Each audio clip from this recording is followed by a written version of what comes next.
Good morning, everyone. Welcome to Miss Paula's Place. I hope that you're enjoying the beautiful summer weather and some rain that we needed to help nourish and grow things. And today, I chose a book that's been around for a while. In fact, it won a very special award. It won the Caldecott Award in 1994. That's an award that's given for books that are written and illustrated with a specific type of a story and meaning to it. So the story I chose today was called Grandfather's Journey. And the author and illustrator is the same person again, and his name is Alan Say. And this is the jacket cover of the book. Remember, we talked about that. It protects the cover of the book. So I'm going to remove the jacket from our story today. Before we begin this adventure, the adventure into Grandfather's Journey. My grandfather was a young man when he left his home in Japan and he went to see the world.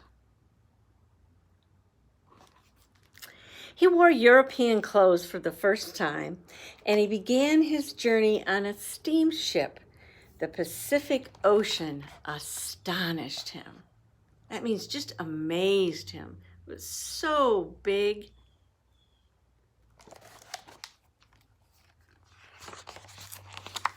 For 3 weeks, he did not see land. When land finally appeared, it was the New World. He explored North America by train and riverboat, and he often walked for days on end.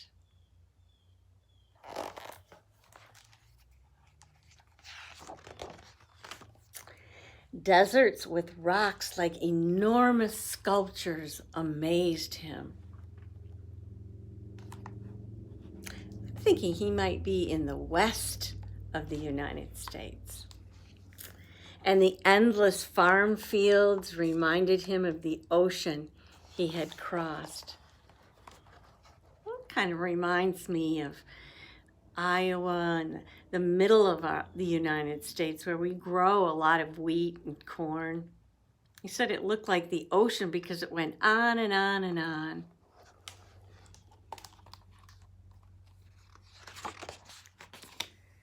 Huge factories and tall buildings bewildered him, but yet they excited him too. And he marveled at the towering mountains and rivers as clear as the sky. I love the colors he's chosen. He met many people along the way. He shook hands with black men and white men and yellow men and red men. See him here? The more he traveled, the more he longed to see new places and never thought of returning home.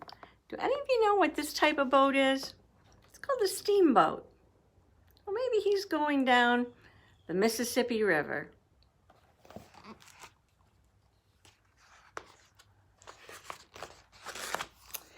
Of all the places he visited, he liked California the best.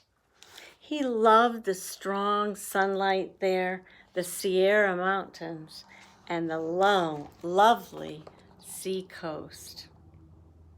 I wonder how many of you have been to California. After a time, he returned to his village in Japan to marry his childhood sweetheart, and then they brought his bride back to the new country. He brought his bride back to the new country, which was the United States.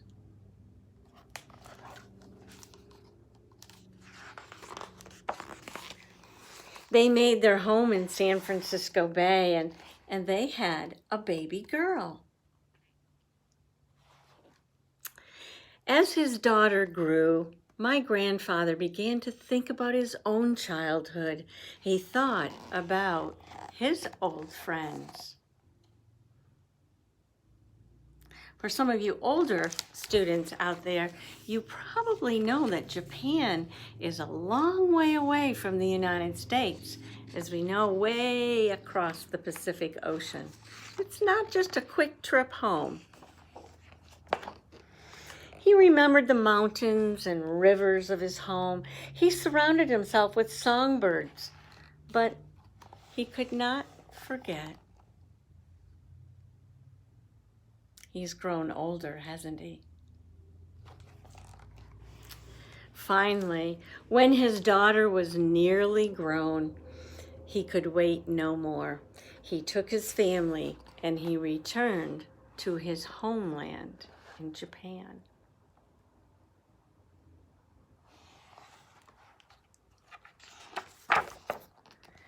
Once again, he saw mountains and rivers of his childhood. They were just as he had remembered them. Once again, he exchanged stories and he laughed with his old friends. The fields look a little bit different than they do in the United States. And here he is with his friends. And you'll notice they dress differently also.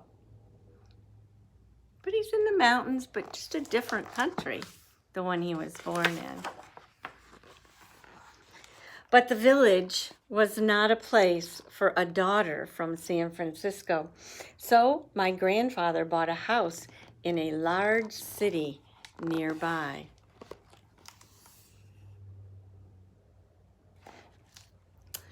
There, the young woman fell in love and married, and sometime later, I was born.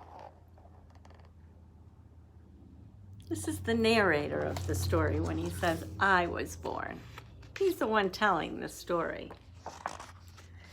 When I was a small boy, my favorite weekend was a visit to my grandfather's house. He told me many stories about California. He raised warblers and silver eyes, but he could not forget the mountains and rivers of California. So he planned a trip.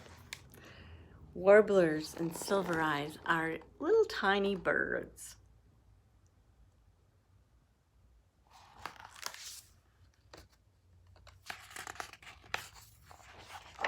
So he planned a trip back to California.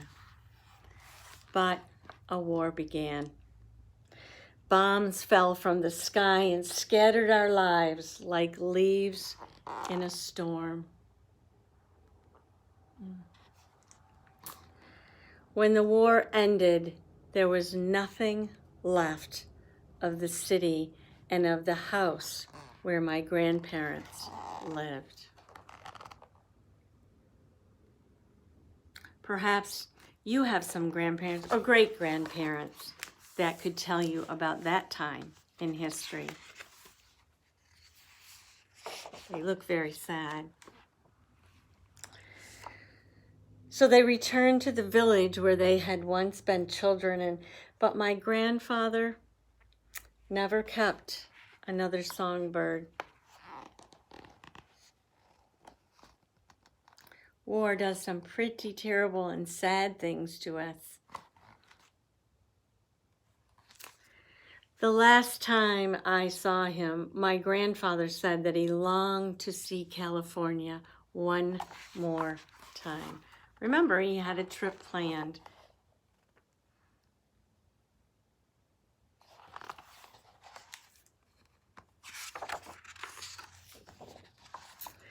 When I was nearly grown, I left home and I went to see California for myself. After a time, I came to love the land my grandfather had loved, and I stayed on and on until I had a daughter of my own.